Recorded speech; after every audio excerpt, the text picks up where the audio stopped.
Welcome back. Well, we have been taking a look at liminal spaces lately. And these are spaces that you pass through in order to go from one point to another. They are places like hotel lobbies, airports, train stations. In other words, the liminal space is never your destination. It's simply a place you are going through in order to get to your destination. And some of these liminal spaces are absolutely gorgeous. So last time we took a look at some hotels throughout the world, but I thought this time I would focus on one specific area of the world, which we didn't hit last time. So today we are going to take a look at some of the hotels in Australia and New Zealand, and we'll get started when we come back.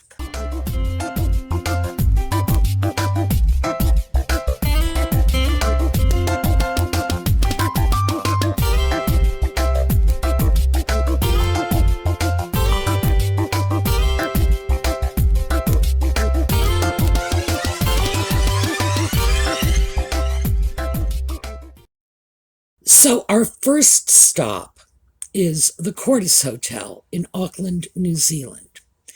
This is a relatively modern hotel. New Zealand is a small country, and it's a country that does not have a very long history. Now remember, the last time we took a look at hotels, we were looking at hotels in Asia, in Europe, and of course in the United States. New Zealand has a history that is much shorter than most of those, more akin to the history of the United States.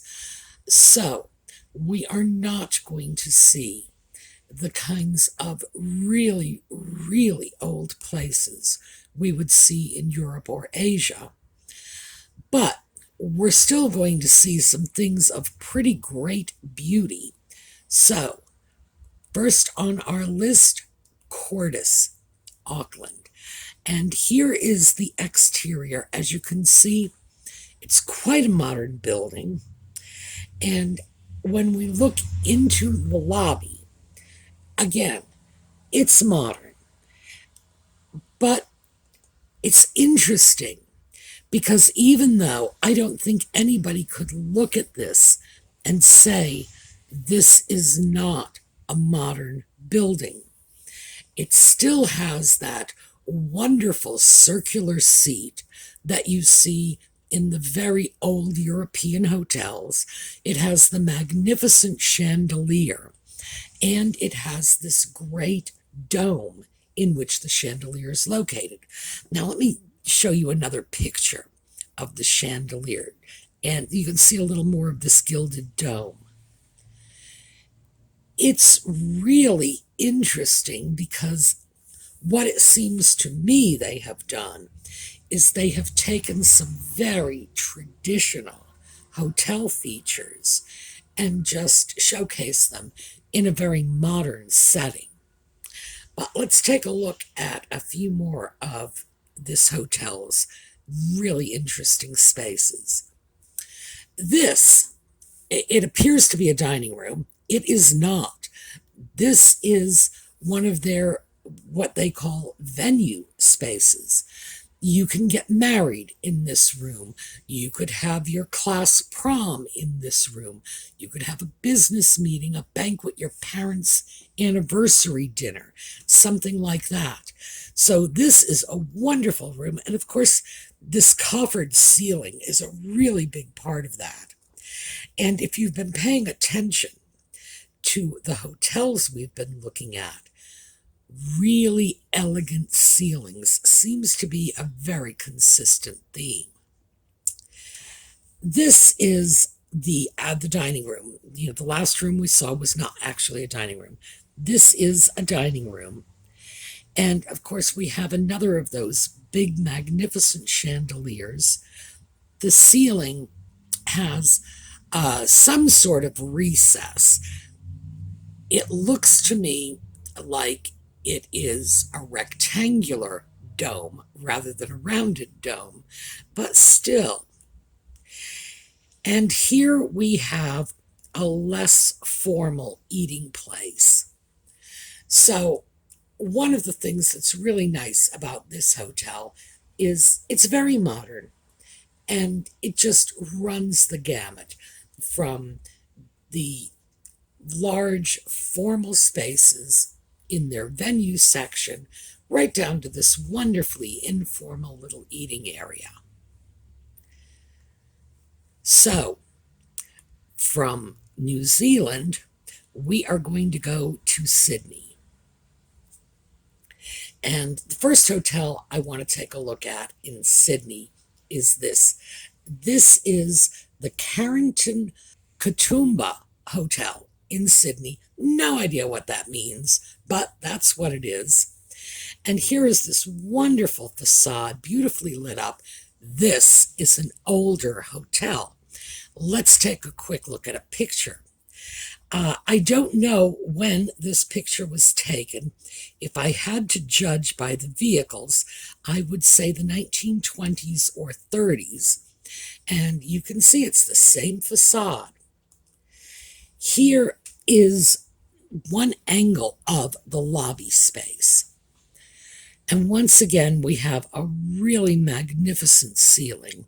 But because this is a hotel with some age under its belt, we also have a lot of other features. In particular, the cabinet on the right-hand side with the built-in clock. Ooh, that is just dreamy. And of course, we have the beautiful columns, but we're not through with this room yet because there's a lot to see here. So let's take a look at another view. This is a view from one of the alcoves of the lobby, and you can see the stairs leading up, this really nice carpet. Boy, they just don't make them like that anymore. But don't forget to take a look at the chandelier, which is smaller, but still this beautifully gilded and painted ceiling up at the top. And here is another chandelier in this incredible glass dome. This is just absolutely wonderful. And my favorite, this is a wall of stained glass windows. That front facade we saw, that is this section of the wall from the inside. And this is just terrific. And the great thing about older hotels is they have features like this. This beautiful wall of stained glass. And those features will very often be absolutely unique to the hotel.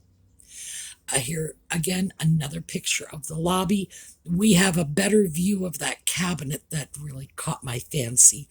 But we also have a view of a little gallery up on the second floor. This is just a lovely, lovely hotel. Now, this hotel is also in Sydney, a very different hotel.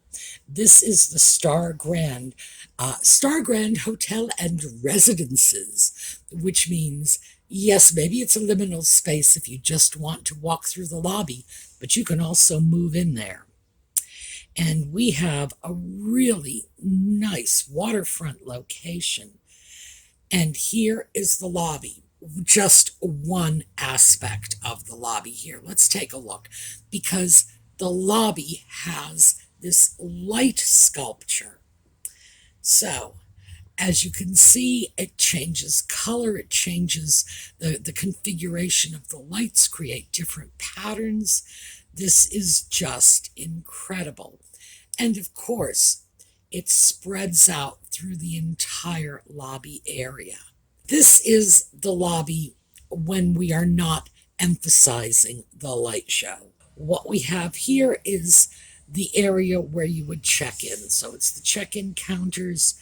Really beautiful. This is just very modern, but my goodness, this is fantastic. Here is another portion of the lobby.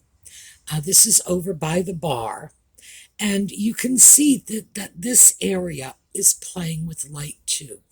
It seems that the feature of this hotel is their use of light as an artistic element. And boy, good for them, because quite frankly, you can do amazing things with light if you know how to handle it.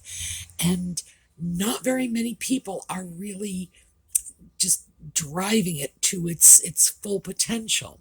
This is an area in the entryway. So even the entryway, it's just, boy, there's so much to look at, so much to take in here.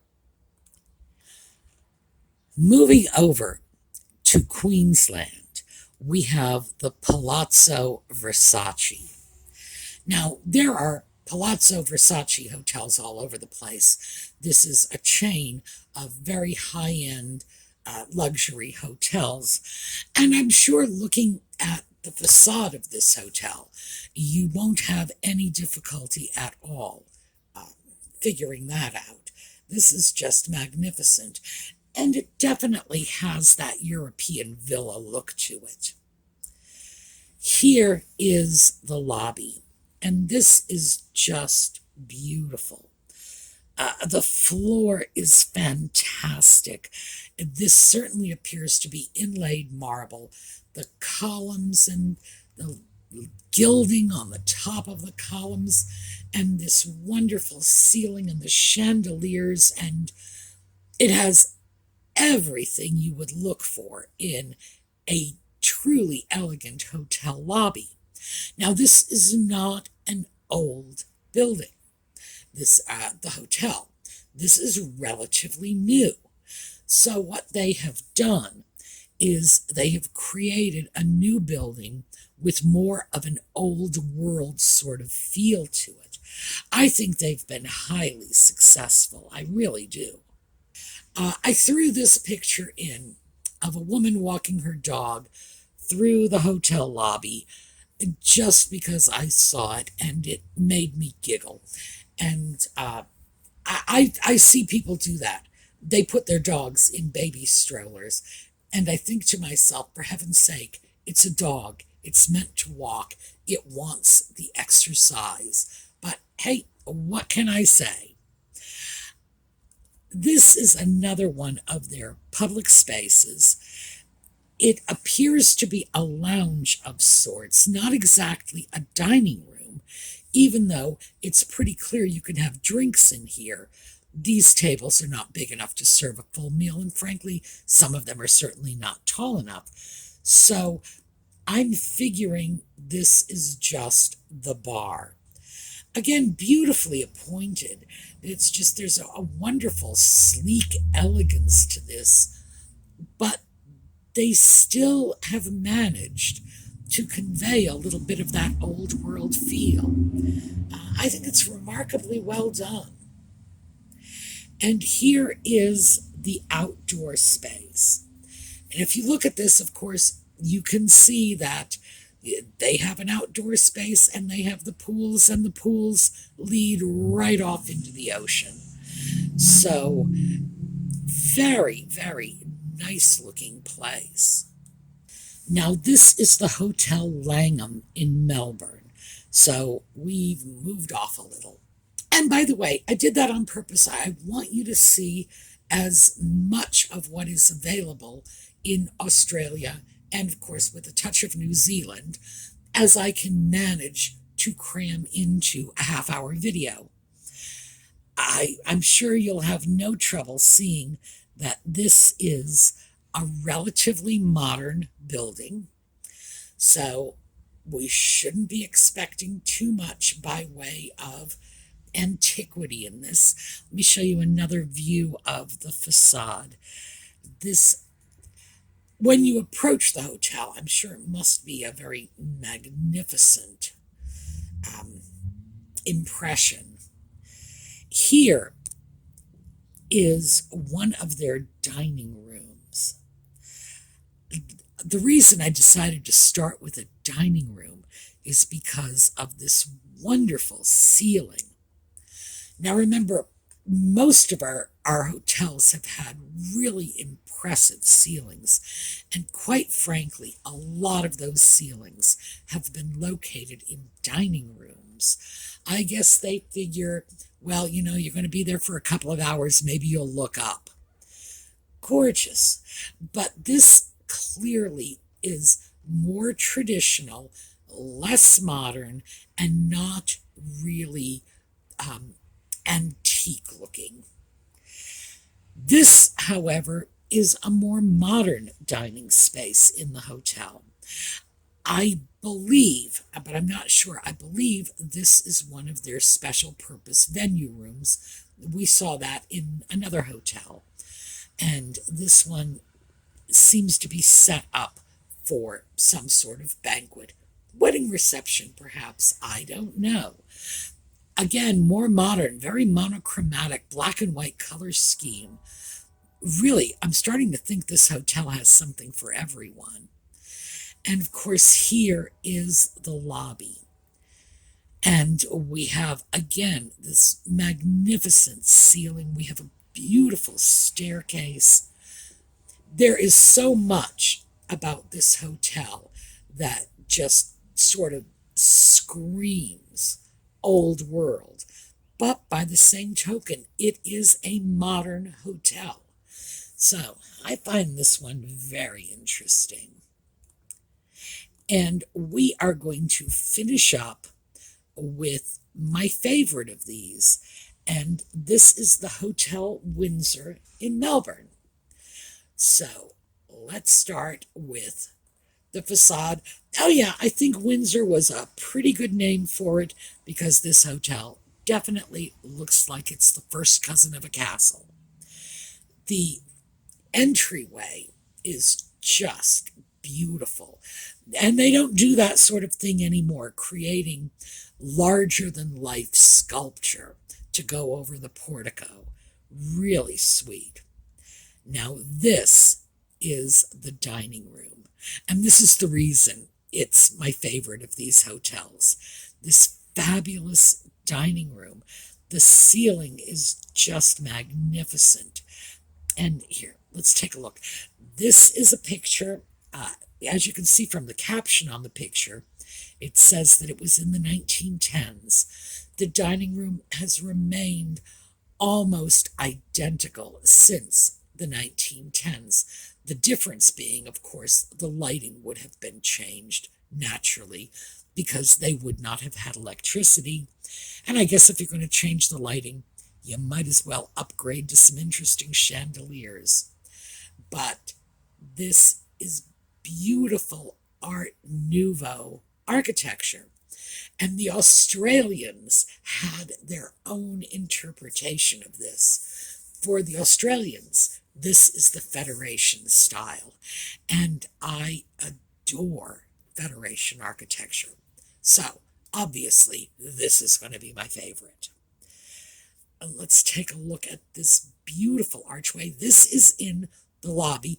You can see the main check-in desk, these wonderful fat columns and beautiful archways. By the way, I have more pictures of the older views of this hotel. So here is another view of a different arch, different columns. This is going down a corridor. Really sweet. Again, we have these gorgeous chandeliers. Now here, this one says 1900s. So you can see that the hotel has remained largely unchanged for more than 100 years. And this is just wonderful. This is so great. Most of the time when a building is this old, it will have gone through many, many renovations. And I think it's wonderful that they've kept so much of the original intact. Here is another picture. This one is undated.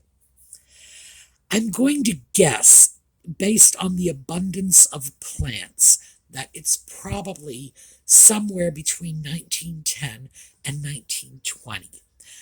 They were mad for potted plants in those days. That's what I base the guess on. But again, you can see that very little has changed over the years. Now, I wanted you to see this because this is clearly a major feature of this hotel. There is this fabulous flight of stairs, and whenever you pull up images for this hotel, you're sure to get an image of one of these flights of stairs, either the whole thing looking from the top to the bottom, or like this, which is sort of a split the difference view. You're still looking down, but you have the opportunity to see these beautiful wrought iron railings. So yes, this is one of my absolute favorites. Okay, that's what I have for you today. So the next time we find ourselves in Australia and or New Zealand, we know where we can go to kill an hour or two hanging out in some gorgeous hotel lobbies. But in part, that was the purpose of these liminal spaces. They were open to the public. They still are open to the public. You just walk into the lobby. And by the way, I have done that. I have just wandered into hotel lobbies, sat down on a sofa, picked up a magazine, done a little, well, I don't want to say reading. Usually I hold up the magazine to disguise the fact that I'm staring at the architecture. But the truth is, the hotel staff does not mind. If you walk in and say, I want to look at your stained glass, odds are they will tell you the best places to go to get the best look. If you say, I love woodwork, they will point you to a dining room on the third floor or a balcony out in the back. So usually they are very proud of their facilities. And when people walk in off the streets, it's not like they're in a rush to call the police and have you thrown out for trespassing. So we are going to take a look at some more liminal spaces tomorrow and try to hit some areas we overlooked last week when we were looking at the massive grand hotels. So I'm sure we're going to be able to find a few other little hidden gems that will be worth the time it takes to look at them. For me, oh yeah, I have to say, that beautiful Federation-style dining room, ooh, yum, sold me for today. All right, we're going to have a look at a slideshow on our way out. I will see you all tomorrow. Have a terrific day.